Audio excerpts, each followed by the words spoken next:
Welcome to the Fabulous Lifestyle Radio Show. Tune in for a vibrant mix of fashion, finance, and life's essential foundations. Join us for expert interviews, insightful discussions, and empowering insights to elevate your lifestyle. From fashion trends to financial tips and personal growth strategies, we've got you covered. So grab your headphones and get ready to be inspired. Tune in now to the Fabulous Lifestyle Radio Show and embark on this exciting journey with us.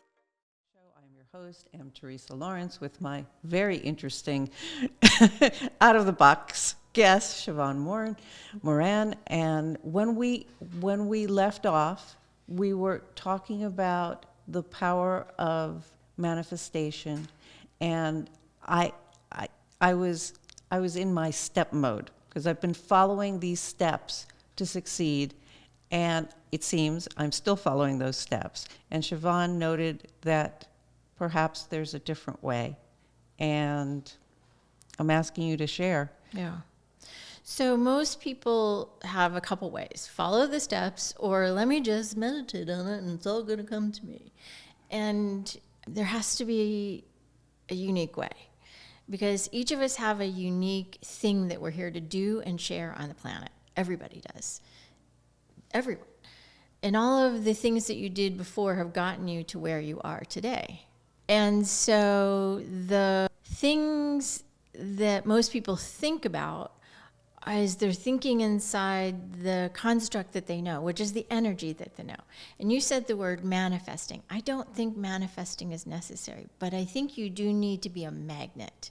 You need to have your energy available and magnetizing so that things occur for you and you step into the opportunity. And you also have to know how money works, because money and energy are the same. That's essential. And I know that helping businesses get built and sold, when you know how money works, at least to a decent enough level, then you can bring things to you with more ease and grace, so long as you learn how to get out of your own way. That's the question. How do you get out of your own way?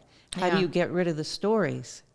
The stories, yeah. So the drive and what you're here to do has to be bigger than the story. It has to be more important than the story.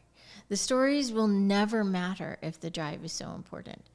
Well, if you think about people like Mother Teresa, and you think about people like, even Elon Musk and Joe Rogan, and all these people who are doing all these things. Yeah, I read all those biographies. Right. You think about Steve Jobs. Mm-hmm. Everybody had a story, but their drive and their end thing that they're here to do and share was more important than the story. And then they would work on the stories along the journey. And for my particular journey, I didn't have the luxury of a story that I wanted to play into. My story was, I want to be healthy for the rest of my life. And if I can help one more person, then I am selfishly helping myself. And that is true. That's the law and principle of giving and receiving. And you follow that law and principle, and it's magnetic. Can you talk about those principles? Share some of them? Well, the law of giving and receiving is, as you give, you're entitled to receive. As you give, you must have some sort of reciprocity. Most people who do woo work and more soft, subtle, coaching or healing or mentoring or even therapy, they don't know how money works. They don't know how to ask for money, and they don't know how to help people with their money. And you have to understand that you're given these tools, and all of the stuff in your background, it's unapplicable now more than ever. When I started, we didn't have Wi-Fi. When I started, the internet. Well, you did have an AOL account. I didn't have an AOL. So here's fun. I didn't have an AOL account, but I had an AOL website. Different. Anyway, but the coder in me, thought ahead. Do you think like the energy patterns are like coding? 100%. But that's for me because I've always thought that. No, I interview a lot of spiritual people, and several of them are coders, and they see patterns. And when I talk about like everything you've spoken about, I've been through. And at some point I was such a giver and I wasn't getting anything back. Yeah. And I was like, what is wrong with this picture? Yeah. And it was me. It wasn't the fact that I was giving. I thought I had to give everything and not get everything back. Most people have a misunderstanding of the law of giving and receiving because church and religion says you have to give. They don't teach you how to receive and be available and allow. They don't teach you how that Jesus in the Bible is the biggest manifesting book ever. They don't teach you that he was one of the richest humans on the planet. I mean, that's just wrong. That's keeping you in low feudalism rather than freedom and expression and creativity and whatever we're here to do and bring forward. Wow. So when I enter these countries that are extremely religious, and of course I'm plugging myself now and Think and Grow Rich, I go and I teach Think and Grow Rich because I believe that it is a book that speaks of religion in a non-religious way. I mean, no, I'm not saying that correctly. It speaks about giving yourself the power to change your story. And it talks about several of the principles that you have brought up. And when I get to a place that is extremely religious, I simply tell people that honor your religion, but remember you have a choice. And you have to pay yourself first. Because if you don't pay yourself first, you're not going to have anything to give forward. Because in these countries, they just give and give and give. So it goes back to what you were saying. So the thing that's important is you have to know. What do you need to know? You have to have the will, meaning the will and the drive and the discipline, and then you have to have daring. Have the courage to go forward, to know, to will, to dare. And to know... That's so good. To know, to will, to dare. Right. And most people are still caught in the, I got to know it all. I got to figure it all out. I got to figure it out. And it's like, do you? Do you really need to figure it out? I mean... I didn't know how the website worked, and I was just like, I don't know. I mean, I started my first podcast. I just found some of the episodes from way back then. I have to interrupt. I know I'm digressing, but how many podcasts do you have? Oh, I only have 2 right now, and one that's the fully numbers. alive. The numbers. Oh, episodes. Episodes. This is outstanding. 450.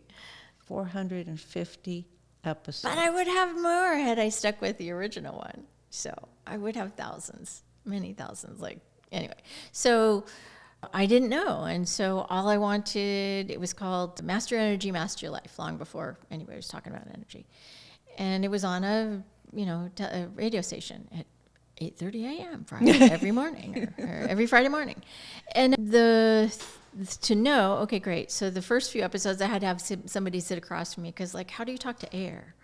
Whoever wants to talk to air? And that was impossible at the time. And then who did I want to talk to? Well, I wanted to talk to Jean-Michel Cousteau. So I sent him an email and I interviewed him. Who did I want to talk to? I wanted to talk to Warren Buffett's son. I sent him an email. I found these. This is why I'm reminded of them. Mm-hmm. And so I wanted to know the CEO of the Noetic Society, who was part of NASA. And I just sent him an email and he says, of course. I'm just to know, right? Did I need to know? No, but I needed to have somebody help me, like you have here, and then to have the will, because I wanted to do it, and then to be in the daring and just go for it, and whatever people thought, they thought. Wow, that's so good. I really love the fact that you wrote letters to all of these people. I always say, I spend time with this woman, and I feel I need to shadow her. I've been writing notes, like every time I meet her. I'm going to start sending emails to people that I want to interview. Why not? Why not? No, that's fabulous. And talk to me about, because now you do both companies and individuals? I 98% of the time work with business owners. Okay. And so when I work with a business owner, I want to look at them and deal with them physically, mentally, emotionally, spiritually, relationally, financially. I want to look at all 6 parts. Of the owner? Of the owner.